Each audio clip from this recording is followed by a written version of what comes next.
მეცნიერებათა ეროვნული აკადემიის პრეზიდენტი მედიის წარმომადგენლებს შეხვდა. გიორგი კვესიტაძემ ჟურნალისტებს ქართულ მეცნიერებაში არსებული ბოლო წლების მდგომარეობა გააცნო და ყურადღება ჩინეთში ბიოტექნოლოგიური ცენტრის შექმნაზე გაამახვილა.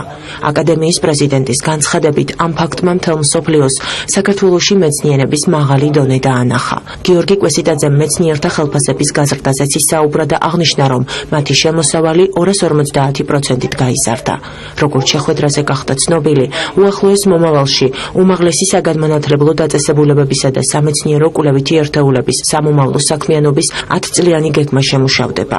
პროგრამა საზღვარგარეთ მოღვაწე ქართველ მეცნიერებთან დაახლოებასა და ერთობლივი პროექტების შექმნას ითვალისწინებს. შემცირდა თითქმის 10-ჯერ მეცნიერთა რაოდენობა და დღეს დარჩენილი მეცნიერები, როგორც იქნა, მადლობა ღმერთს, 250%-ით გაიზარდა ჯამაგირი. ეს არის ძალიან დიდი მნიშვნელობის მქონე ფაქტი, იმიტომ რომ ეს უშუალოდ იქნება დაკავშირებული უახლოეს მომავალში მეცნიერების აღორძინებასთან, მეცნიერების ფეხზე წამოდგომასთან და რა თქმა უნდა მეცნიერების აქტიურ მონაწილეობასთან ქვეყნის აღმშენებლობის პროცესში.